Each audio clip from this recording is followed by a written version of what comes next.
बहुत ध्यान देकर सुनिए। भगवान का नामकरण का समय आया, बड़ा सुंदर, कि गर्गः पुरोहितो राजन यदुना सुमहातपाः ब्रजं जगामनन्दस्य वसुदेव प्रणोदितः।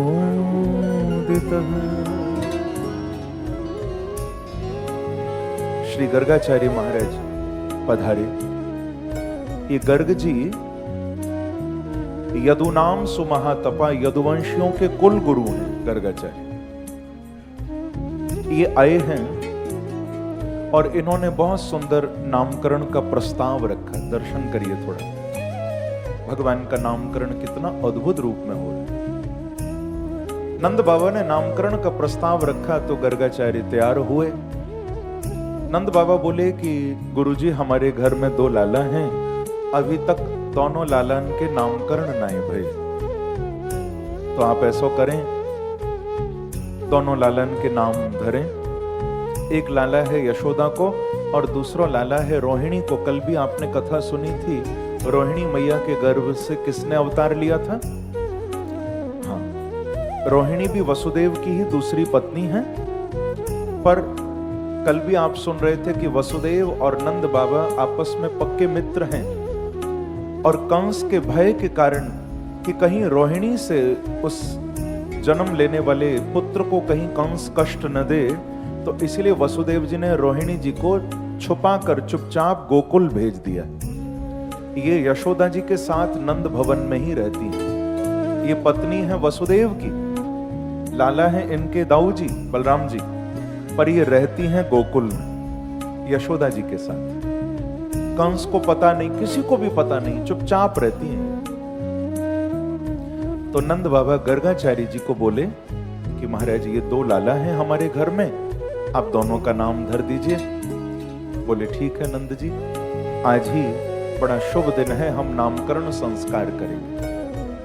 तो ठाकुर जी के नामकरण संस्कार की तैयारी होने लगी और सुंदर, घर में नहीं हुआ है ये सुंदर आयोजन, गौशाला में हुआ है। गौशाला में बड़ा गुप्त रीति से, किसी को बताया नहीं गया, चुपचाप ये नामकरण का संस्कार का आयोजन हुआ। दोनों माताएं लालाओं को लेकर आई। गर्गाचार्य जी ने स्वस्ति वाचन पूर्वकम गणेश जी का ध्यान करवाया, नामकरण का संकल्प बोला, बड़ा सुंदर विधि विधान से पूजा कराई। और फिर पूछते हैं नंद जी को, नंद जी आप हमें बताओ पहले कौन से लाला को नाम धरें? अब देखिए बड़े कमाल की बात है, यशोदा और रोहिणी ये दोनों जब आई है ना वहां नामकरण के लिए, तो अपने अपने लाला को लेके नहीं आई।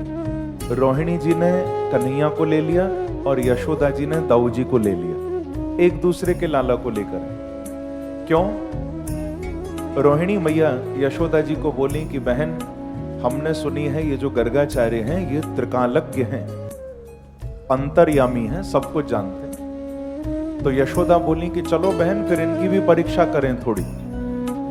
आप मेरे लाला को ले लो, मैं आपके लाला को ले लूं, हम भी देखेंगे गर्गाचार्य पहचानते हैं या नहीं। यशोदा जी ने ये एक तरकीब निकाली कि जरा देखें तो ये त्रिकालज्ञ हैं या नहीं। दाऊ जी को रोहिणी जी से ले लिया और कन्हैया को रोहिणी जी को दे दिया। एक दूसरे के लाला को लेकर बैठी। अब नंद बाबा ने जब नामकरण का समय आया तो नंद बाबा ने ये नहीं कहा कि किस लाला का नाम रखो। नंद बाबा बोले कि गुरुजी, जो यशोदा की गोद में बैठो है, पहले या को नाम धरो, पहले या को नामकरण करो। अब ये कौन है ये नहीं बताया, किसका लाला है ये भी नहीं बताया, बस कहा कि जो यशोदा की गोद में है इसका नाम धरिए महाराज। अब देखिए गर्गाचार्य कितने विद्वान हैं, अंतर्यामी महात्मा। गर्गाचार्य के मुख से तुरंत भाव निकला कि नंद जी, हम सब जानते हैं ये बैठे हैं यशोदा की गोद में, पर ये यशोदा के लाला नहीं हैं कि अयम हिरोहणि पुत्रो रमया सुहृदो गुणे। आख्यास्यते रामयति बलादिक्यात् बलम विदुः। महाराज हमको सब मालूम है, ये बैठे हैं यशोदा की गोद में, पर ये यशोदा के लाला नहीं है, अयम ही रोहिणी पुत्र है, ये रोहिणी के लाला, बता दिया तुरंत। और महाराज इनका सबसे पहला नाम हम रख रहे हैं, इनके अंदर बड़ी ताकत होगी, तो बलादिक्यात, बल की अधिकता होने के कारण हमने आज से इनका एक नाम रख दिया है बल। क्या नाम रखा? और महाराज इनके निकट अगर कोई आएगा ना, तो अपने निकट आने वाले को ये परम आनंद प्रदान करेंगे, तो इसीलिए हमने इनका दूसरा नाम रखा है राम। क्या नाम रखा? बोलो ना जरा। हम लोग सोचते हैं कि ये एक नाम है, ये एक नहीं है, ये दोनों नाम अलग अलग दिए गए, बल और राम। पर भक्तों को लगा कि अब खाली राम बोलेंगे तो बड़ा कंफ्यूजन होगा, लोग सोचेंगे किस राम की बात कर रहे हो, त्रेता वाले राम जी या द्वापर वाले राम जी। खाली राम नाम रख देंगे तो समझ नहीं आएगा ना कौन से राम जी की बात कर रहे। तो इसीलिए भक्तों ने कोई दुविधा न हो तो सुविधा के लिए दोनों नाम मिला दिए, और क्या नाम पड़ गया? बोलो बलराम जी महाराज की। नाम पड़ गया बलराम। फिर इसी प्रकार से एक नाम यहां पर इनका संकर्षण भी पड़ा। कल आप कथा सुन रहे थे, योग माया ने देवकी के 7वें गर्भ का आकर्षण करके इनको रोहिणी के गर्भ में डाला था, तो नाम पड़ा संकर्षण।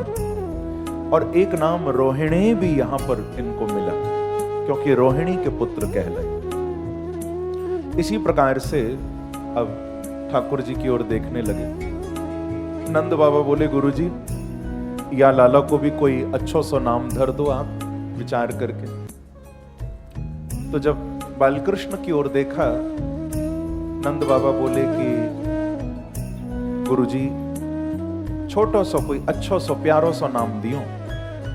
गर्गाचार्य बोले कि महाराज आपके ये लाला तो बड़े प्रतापी हैं। देखो गुरु है ना, सब जानते हैं, जो नाम दे वो गुरु है। आज मन ही मन गर्गाचार्य अपने प्रारब्ध की, अपने सौभाग्य की प्रशंसा कर रहे हैं। मन ही मन ये सोच रहे हैं कि आज मैं कितना बड़ा भाग्यशाली हो गया, मेरे जैसा कोई दुनिया में भाग्यशाली नहीं होगा। क्यों? क्योंकि जो सारी दुनिया को नाम देने वाला है, आज मैं उसको नाम देने जा रहा हूं। ये कितना बड़ा सौभाग्य है। जो जगत को बनाने वाला, आज मैं उसको नाम दे रहा हूं। और दूसरा, एक बात की और खुशी है गर्गाचार्य को। क्या?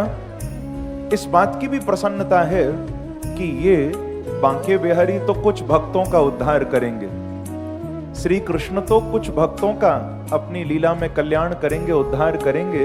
पर गर्गाचार्य जी कहते हैं आज मैं इनको जो नाम दूंगा, भैया उस नाम के द्वारा तो आने वाले कलयुग में न जाने कितने भक्तों का बेड़ा पार होगा। तभी तो कहा ना, राम से बढ़ो राम को।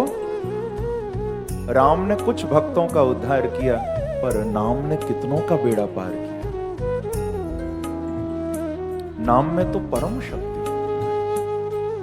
तो गर्गाचार्य जी के मुख से भाव निकला कि आसन वर्णाश्रयो यस्य गृणतो न युगम तनु शुक्लो रक्तस्तथा पीत इदानीं कृष्णतां गतः।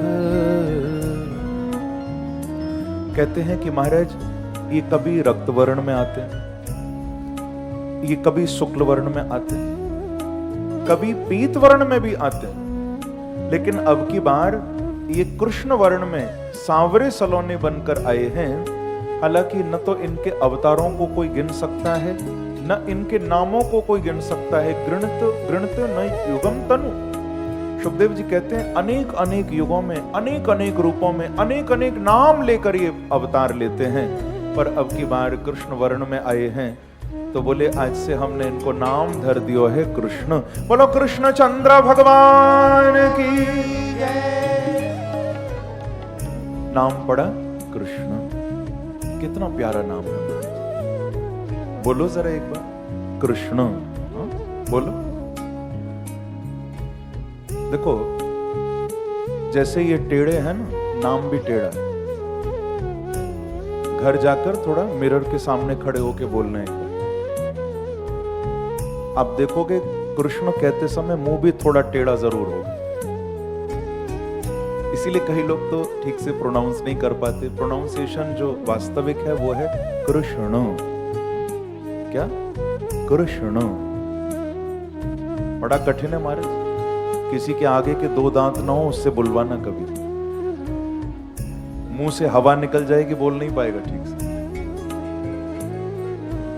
जैसे टेढ़े खुद हैं वैसा ही टेढ़ा नाम। आप राम नाम ना 2-4 घंटे जपते रहो, ज्यादा दिक्कत नहीं होगी। कृष्ण नाम आप 10 मिनट जपो, मुंह में दर्द हो जाएगा। बड़ा टेढ़ा नाम। सारी लीलाएं टेढ़ी हैं।